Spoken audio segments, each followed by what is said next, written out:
Welcome to CoreLogic's housing market update for June 2023, brought to you by onthehouse.com.au. Our national measure of home values recorded a third consecutive rise last month, with the pace of growth accelerating sharply to 1.2%. After finding a floor in February, home values nationally have increased by 2.3% in the 3 months to May, following a 9.2% drop. Sydney continues to lead the recovery trend, posting a 1.8% lift in values over the month. That's the largest monthly gain since September of 2021. Since moving through a trough in January, home values have risen by 4.8%, or by roughly $48,000 in dollar terms. Brisbane and Perth were the only other capital cities to record a monthly gain of more than 1%. However, the rise in values through May was broad-based, with the rate of growth accelerating across every capital city. The positive trend is a symptom of persistently low levels of available housing supply running up against rising housing demand.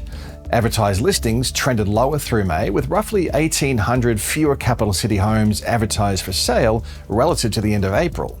Inventory levels are 15% lower than they were at the same time last year and 24% below the previous 5-year average for this time of the year. With such a short supply of available housing stock, buyers are becoming more competitive, and there looks to be an element of FOMO creeping back into the market. Amid increased competition, auction clearance rates have trended higher, holding at 70% or above over the past 3 weeks. For private treaty sales, homes are selling faster with less vendor discounting. The trend in regional housing values has also picked up, with the combined regionals index rising 0.5% in May, following a 0.2% and 0.1% rise in March and April. Although regional home values are trending higher, the rate of gain hasn't kept pace with the capital cities. Over the past 3 months, growth in the combined capitals index was more than triple that of the combined regionals, at 2.8% and 0.8% respectively. Although advertised housing supply remains tight across regional Australia, demand from net overseas migration is less substantial. Historically, regional Australia accounts for around 15% of Australia's net overseas migration. Additionally, a slowdown in internal migration rates across the regions has helped to ease the demand-side pressures on housing. Premium housing markets in Sydney continue to lead the recovery trend.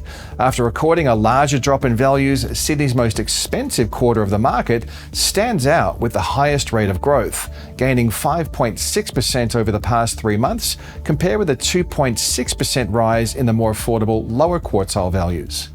Interestingly, buyers targeting the premium sector of the market are still buying at well below peak prices.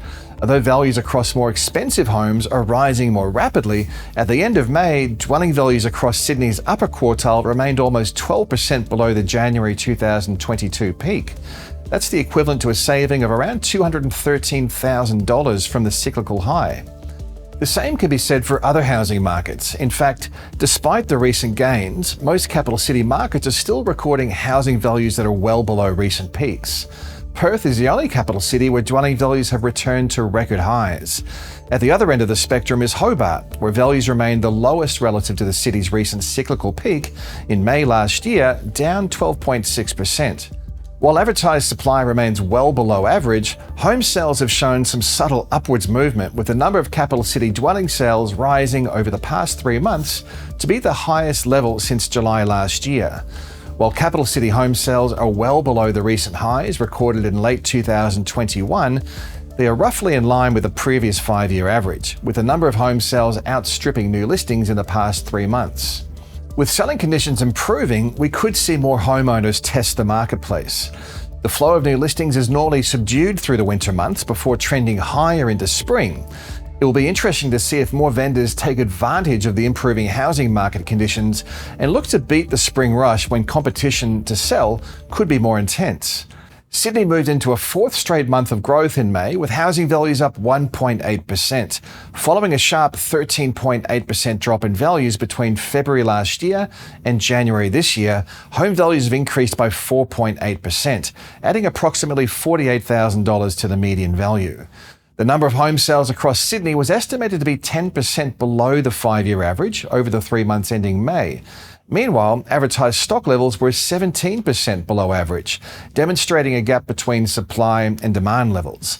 With buyers feeling a renewed sense of urgency, auction clearance rates have been holding above 70% through May, reaching 75% over the final week of the month. With housing values moving through a third month of growth, it's clear the market has moved past a short but sharp downturn. Capital city home values dropped 9.7% in the space of 10 months. Not quite the largest drop on record, but it was the sharpest. Since finding a floor in February, capital city home values are up 2.8%, but still 7.1% below their peak in April 2022. The recovery trend is looking increasingly entrenched based on the past 3 months. However, the outlook for housing remains highly uncertain, given the possibility of further rate hikes, the potential for higher levels of mortgage stress, and persistently low levels of consumer sentiment. The upwards momentum in housing prices may induce a renewed wealth effect. If households are feeling wealthier, they could be inclined to spend more, which is an upside risk for inflation. While trends in housing markets fall well outside of the Reserve Bank's mandate, is highlighted by the Reserve Bank last month, rising asset prices need to be considered with respect to inflation. This trend towards higher housing values could be a factor placing upwards pressure on interest rate decisions. If interest rates do rise further, it remains uncertain if this would be enough to reverse the positive trend in housing values. While higher interest rates might quell some of the demand-side pressures as borrowing capacity and sentiment reduce further, demand from record levels of net overseas migration will remain.